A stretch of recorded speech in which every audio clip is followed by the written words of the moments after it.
Okay, so these are just, this is one little reason why I named the title of my video sheep dipping.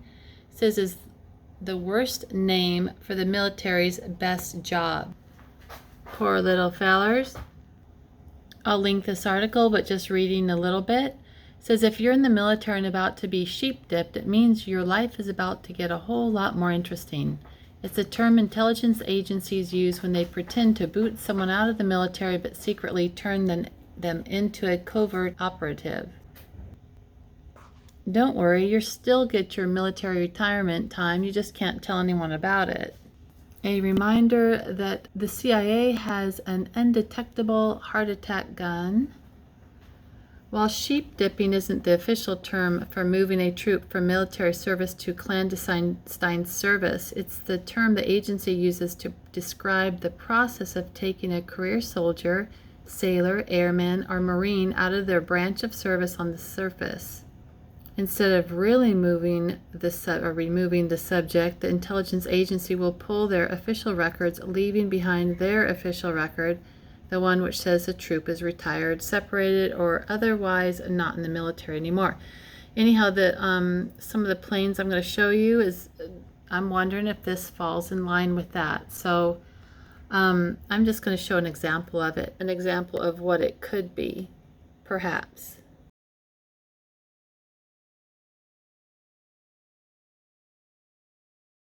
Okay, so we just called Rogers Helicopters. They're working for Department of Defense, and in the meantime, here I see this craft also. And you see how this is registered in 439RS is registered to a Richard Sudgen. But when you go look closer, it's U.S. Air Force. So what's that about?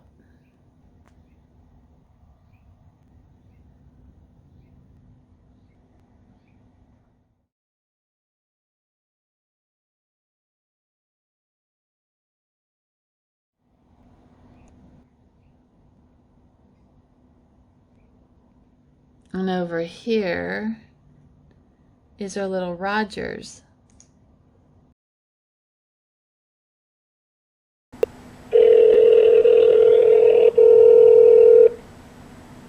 Thank you for calling Rogers Helicopters.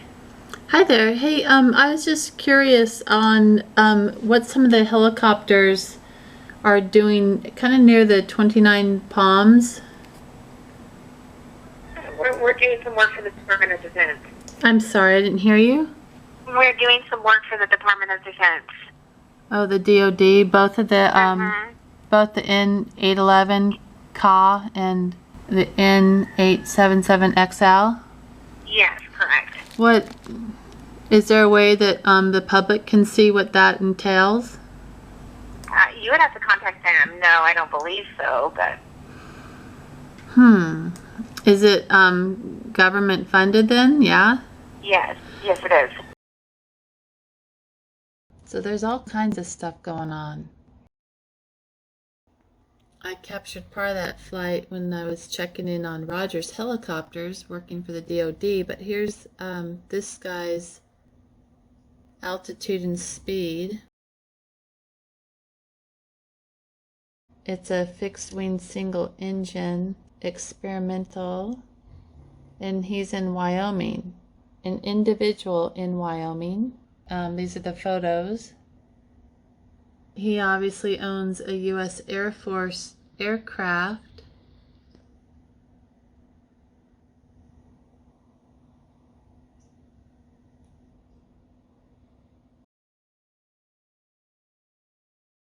It's got 2 seats. I don't know why or how that makes a difference, but it's the same craft. Does that just mean 1 extra seat? I don't know. But you obviously have 2 seats. So let's see. Aero L39 Albatross in 439RS, and it says test wing at Edwards Air Force Base on October 25th, 2003. It carries a civil registration in 439RS. here are some of the recent flights coming out of Palmdale. That's where the NASA just came out of the last, let's see, about 5 days ago.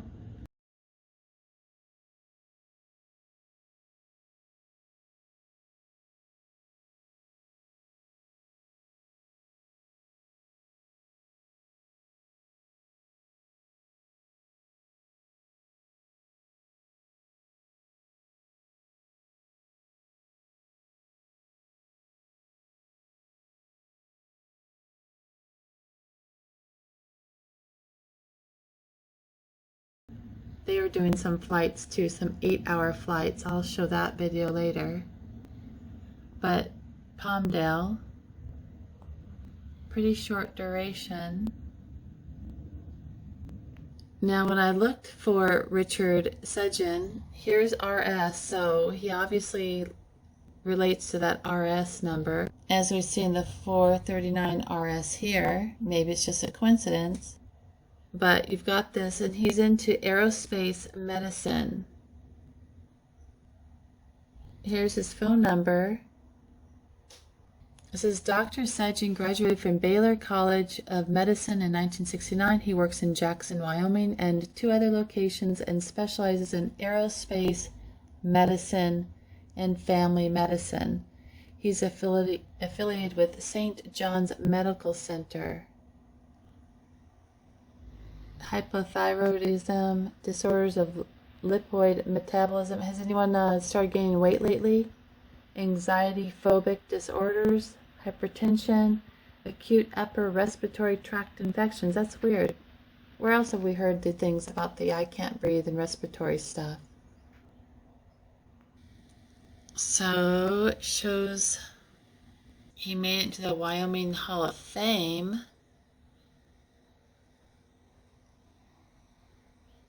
So he's working with major contributions to Wyoming aviation. So you got your air ambulance, which he doesn't say is an air ambulance. I mean, does that look like an air ambulance? Interesting. So he's a licensed FAA medical examiner and has served on many local national boards, including Smithsonian Air and Space Museum. Graduated Baylor College of Medicine. He joined the United States Navy as a flight surgeon. So he retired from the military in 1975, and he and his family relocated to Jackson, where he established his medical practice, which he is taking to the skies today. Which he flew 251 miles in his L-39 Albatross. It says so single jet, and all associated with Palmdale. He also is part of this Mars Arctic 365. The mission is one of the most important efforts happening now for the advancement of human planetary expansion. He was part of this mission. Here's operational studies, human factors research. I wonder what that entails. Scientific research. Here's all his little co-workers. Let's see. Kind of reminds me of Project Paperclip or something, but here he is. Driggs ID. Dr. Sedgen is a family medical doctor and an experienced pilot who owns Teton Aviation. He will serve as one of the pilots during the Mars 365 July visit to Mars. How can you do a medical practice and you do that? Huh. But isn't that interesting? Because look, Driggs is at Idaho, but then the guy right below him, Richard Spencer, he's in Wyoming. So here's some information. Fury fighters. U.S. Navy flight surgeon Dr. Richard Doc Sedgen, born in Oakland, California, growing up as son, career Navy officer. Yep. Rich's course steered him into medicine and aviation. At the Navy flight surgeon, Doc underwent training at the Naval Aerospace Medical Institute in Pensacola.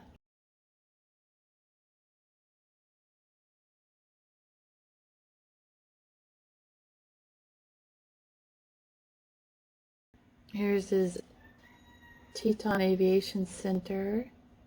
So he is here with his son-in-law, Peter Klein.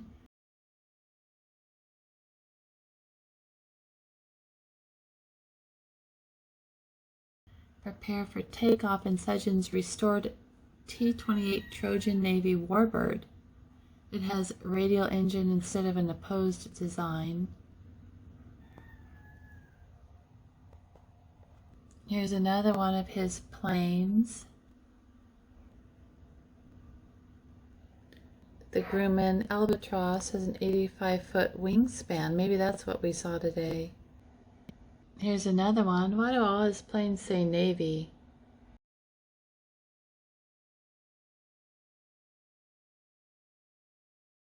Look at that. N11 2D. Here's another one.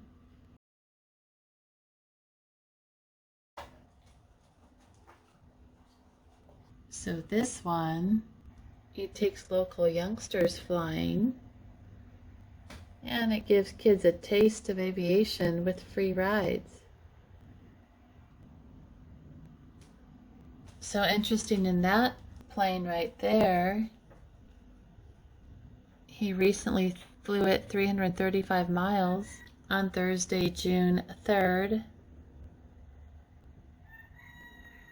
1 hour 17 minutes. And this just happens to be the design. Almost looks like a little Baphomet head. That just might be just a coincidence. Let's see if we can replay it. Here he goes.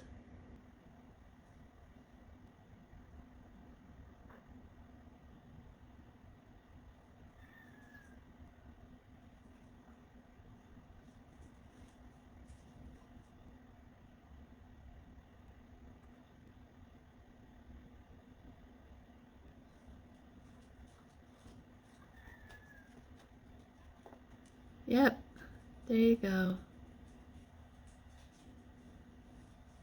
That's the one he did that little Baphomet head in on June 3rd. On this one, he's got the little black and white theme going on. We got the yellow theme going on, like that daily pass that they didn't let me. Oh, look, that one back there has a missile on it. So N11 2D, let's go see if that's been in the air lately. The last place I can see is Atlanta, Georgia, April 2003. It says unknown owner. Is that a Cessna?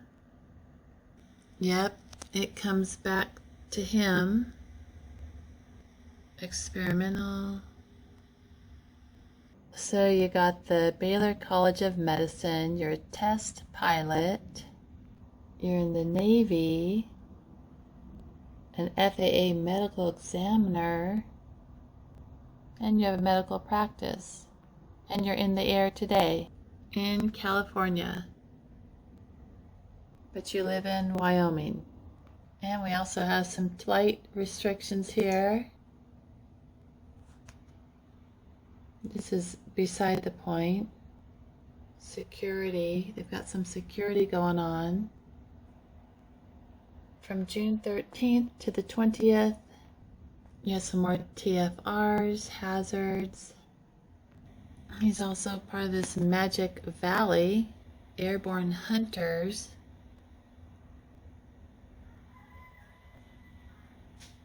He's a collection of 17 fighter jets, he has that many, and other military aircraft. Huh. So it's interesting, you have 50 years of experience, but not one of your patients put in any kind of comment.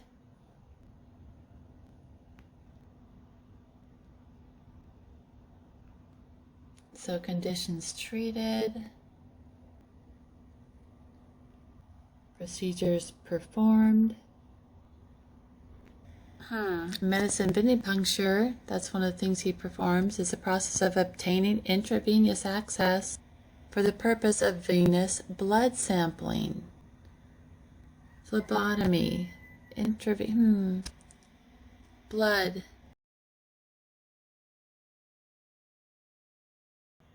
Blood collection process. Okay. This is kind of funny. Richard Sudgen. Turn off 911 emergency call buttons.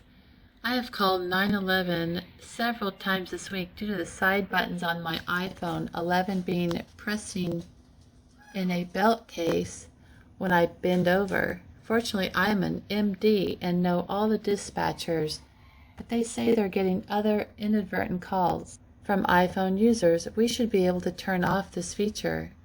Funny, he posted it April 2, like there's 3 2s, 222. Maybe people get a hold of his phone and they're trying to call for help. A little CYA perhaps? Anyhow, we'll soon leave this, but it's interesting. It's a lot of respiratory stuff. He treats menopause, bronchial, hypertension, anxiety. It's a lot of disorders. Well, you can read about aviation medicine in Wikipedia.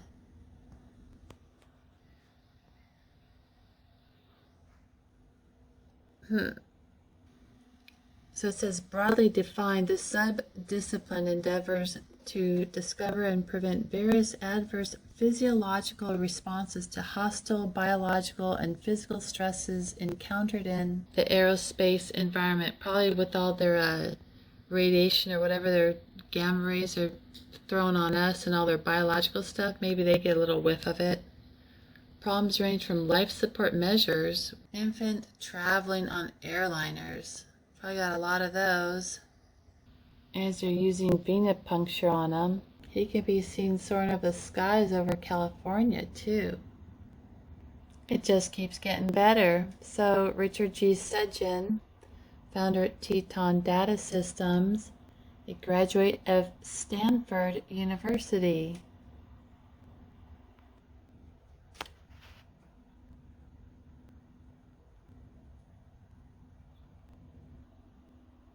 He's on 6 boards. How does a person have time to even do a medical career?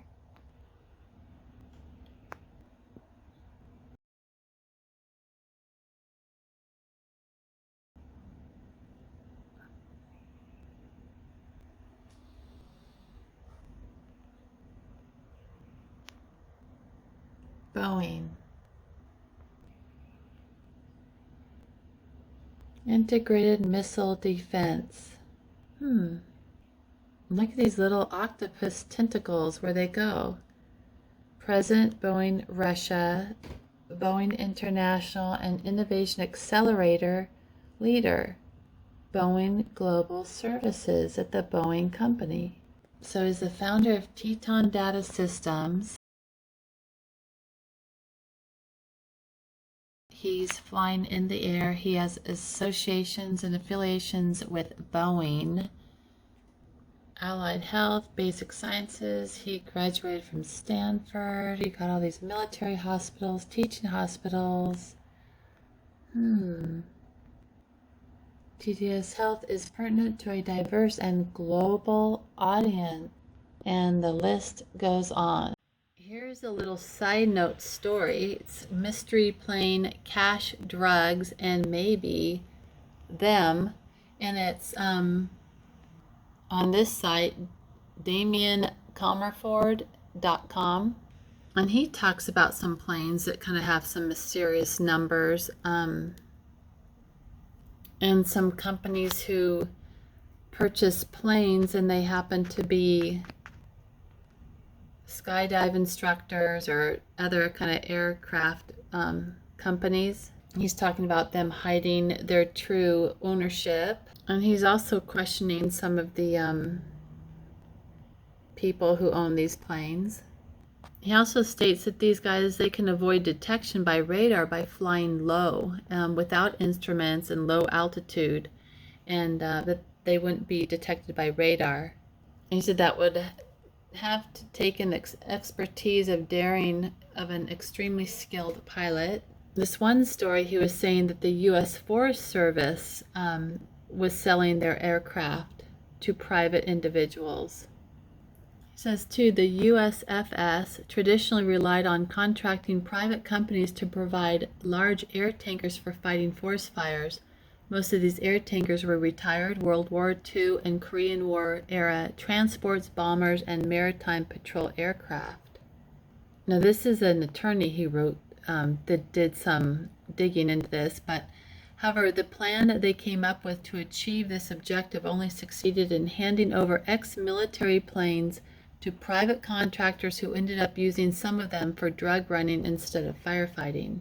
It states the aircraft were ex-military surplus and only supposed to be used for contract firefighting with ownership retained by the United States government. But under a new arrangement, the aircraft were sold with direct ownership transferred to private contractors who, of course, could then do what they liked with them. This was both irregular and illegal. He says, as you expect under a deal like this, for some of the aircraft did not end up having anything to do with firefighting. He says 2 Australian aircraft supplied by U.S. Forest Service for firefighting duties by the Australian Air Force were subsequently discovered to have been spirited out of the United States and used for illegal activity in South America and Mexico. We might never have known of these shenanigans were it not for a whistleblower called Gary Ital, I think that's how you say his name, who describes himself as a former CIA pilot, aviation consultant, and aircraft broker. Ital had clients who were interested in obtaining C-130s, but his clients had never been part of the original Forest Service arrangement with private contractors. He became suspicious, and he did some digging through the FOIA, Freedom of Information, and he said what he uncovered was a scandal. Not only was the whole operation illegal, Ital claims he inadvertently stepped into a covert CIA operation. Ital says he discovered that the program was being used to channel military aircraft into the hands of private companies who, in turn, were contracting their services to the CIA using the Forest Service as a benign middleman for the transfer. This activity is known colloquially as sheep dipping. Sheep dipping. You sheep dip a plane when you conceal the source or true ownership. In a congressional committee hearing in 1976, the CIA's general counsel admitted that the agency regularly used the United States Forest Service as cover for its covert operation. The CIA even shared an address with the Forest Service's Air Research and Development Unit in Alexandria, Virginia. So now maybe they're just moving to the Air Force instead.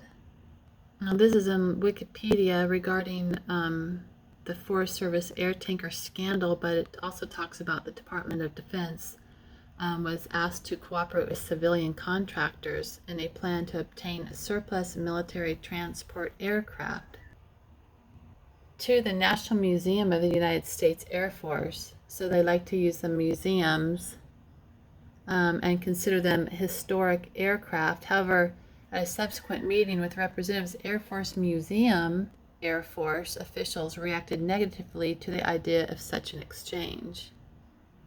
Air Force Museum seems kind of interested or involved in this.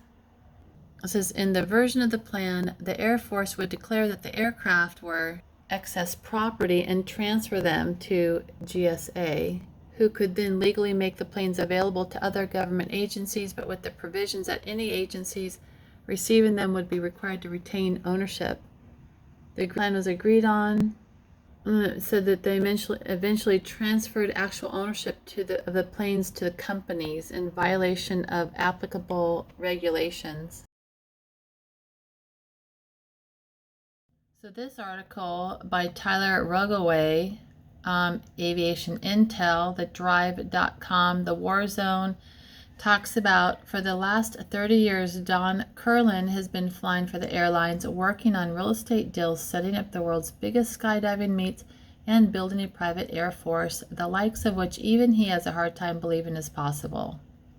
Just last month, the War Zone was among the first to report that his company would be purchasing multiple squadrons worth of surplus Royal Australian Air Force, that's RAAF, FA-18 Hornets, to be used in the contractor adversary air support role here in the United States.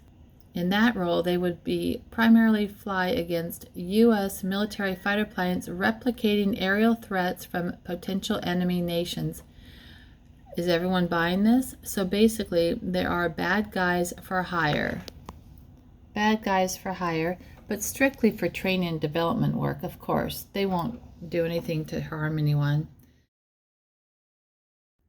A little side note here by Damien Comerford. It's a book called Cover Up. This is about how our government, dealt with a lowly ranked American Army intelligence analyst called Bradley Manning, who is facing the death penalty or 136 years in prison for leaking embarrassing government information. One of Bradley Manning's leaks was a video captured by the onboard camera in one of the American Army's Apache attack helicopters. The video and audio reveals the crew laughing as they slaughtered a group of innocent civilians in Iraq. That included a Reuters cameraman and 3 small children. Bradley Manning was sentenced to 35 years imprisonment for his crime. An official Army investigation concluded that the Apache helicopter crew had followed accepted rules of engagement. And he writes, "I'll leave you to draw your own conclusions on guilt or innocence." Now, not only do we have the details of that purchase, they talk about how impressive it is. So with the entrepreneur owner of Air USA, located in Quincy, Illinois, about his company's past and what is turning into a remarkable, if not downright historic future. We've got some history coming up. Here's the article. I'll leave this link. And here he is. And we've got these military fighter craft. Here's Mr. DK, Don Curlin. Okay, so this says he now holds 8 licenses with the Bureau of Alcohol, Tobacco, and Firearms. That's ATF, allowing him to own military machine guns and cannons. I just find that's really interesting because Americans have a hard time even getting, their guns and even have anything more than 10 bullets per magazines. Thousands of rounds of ammunition to fire through them. And here he is. So Don Curlin with his Air USA team. In the early 2000s, he joined forces with Airborne Tactical Advantage Company. That's ATAC, ATAC, like tic-tac. They were subcontractors. So Curlin and his company experiences in what is now an exploding adversary support marketplace.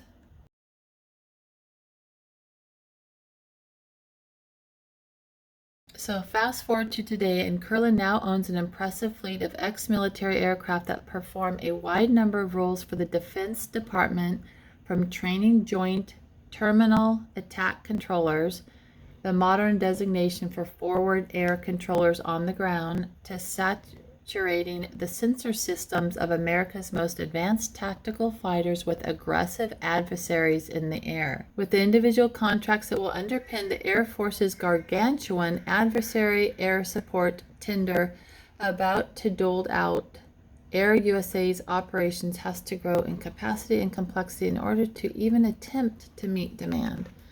Enter the most spectacular private aircraft purchase of all time, Air USA's acquisition of all of the Royal Australian Air Force's remaining, the Hornets. Anyhow, you've got these guys now, these public-private partnerships that are flying these rogue missions, secret operations. We've confirmed that in many phone calls. They feign as skydiver companies and private air training companies. It's ridiculous what's going on. You guys need to read this article. And they are gearing up for something big. And they're all coming here. They're in the U.S., California, Palmdale and 29 Palms. So it says these are not Hornets in some dated configuration either. The RAAF spent a lot of money keeping its legacy Hornet fleet relevant until replacements arrived. One of the most important capabilities the jets come with is the bolt-on ELTAELL 8222. Do you know what 222 is? It's Hitler.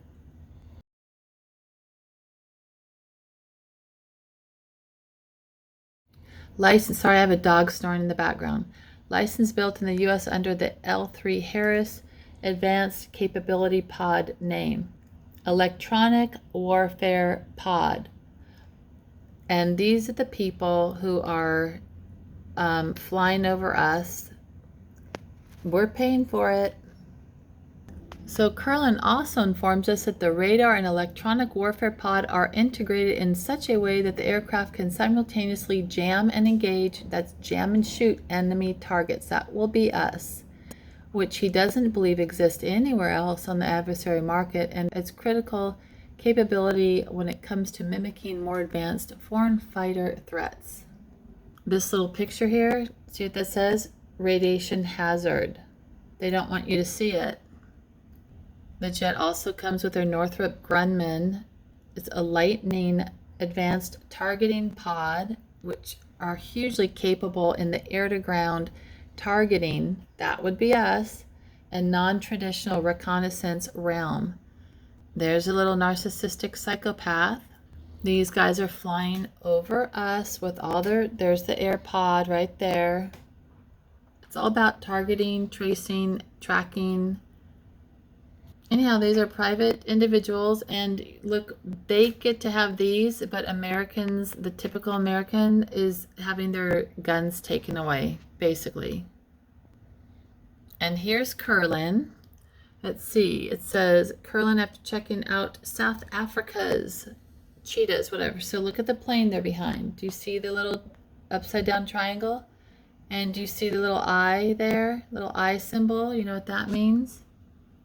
And this says, but for Air USA, the strategy isn't really about simply having the best and most capable jet on the ramp. It's all about offering the customer the big menu of choices and allowing them to tailor their aircraft selection based on their needs, not on what is being offered alone. This is where Air USA's growing diverse fleet of aircraft comes into play. The jets have been upgraded. They've got active electronically scanned air radar. The fact that they're only private adversary aircraft equipped with AESA radar. There's your lightning pods. The jets are also wired to handle the L8222 electronic warfare pods. Oh my gosh. Yep, we need this in the United States flying over our heads. And here's his El Albatross trainer. More toys for the highest bidder.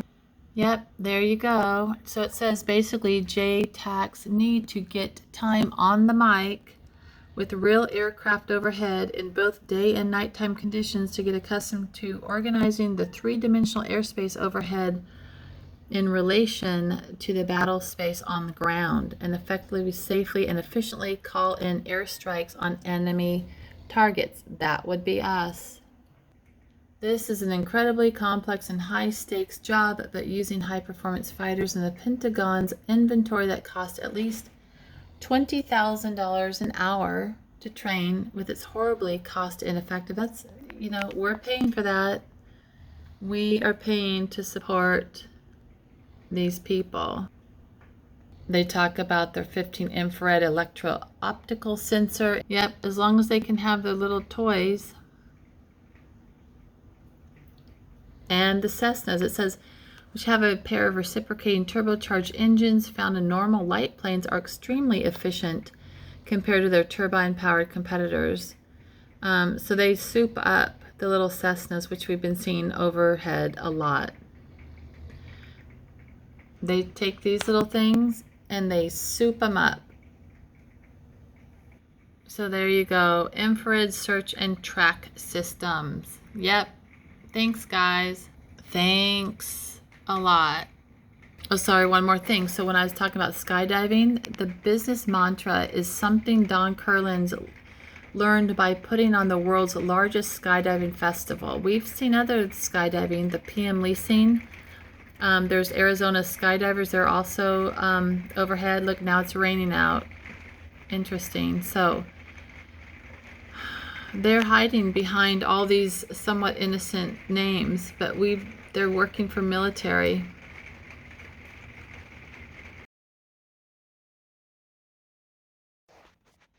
So I didn't know it at the time, but there were 4 aircraft flying overhead, and they were shadowing each other real close, only 50 feet apart. And they are the T-34P Beech A-45 Minter, I guess is the name of some of these aircraft I found out later.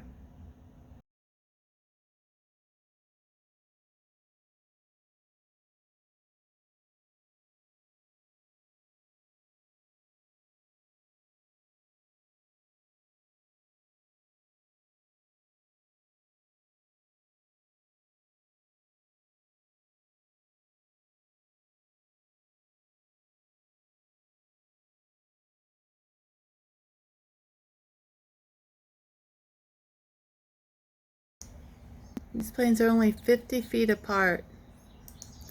That's how badly they don't want you to know that they're flying together.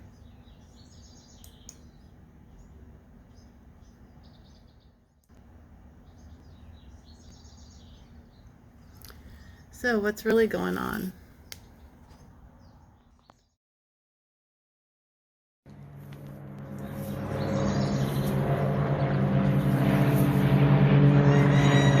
That's them right now.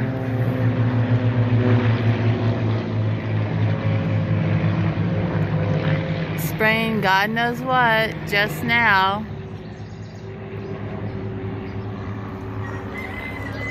And it only shows up as 2. So what'd they just douse us with just now?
All of them right now. They just sprayed us. So there's another one in there I didn't get to see. So T-34P. They're all T-34P. So there's 4 of them.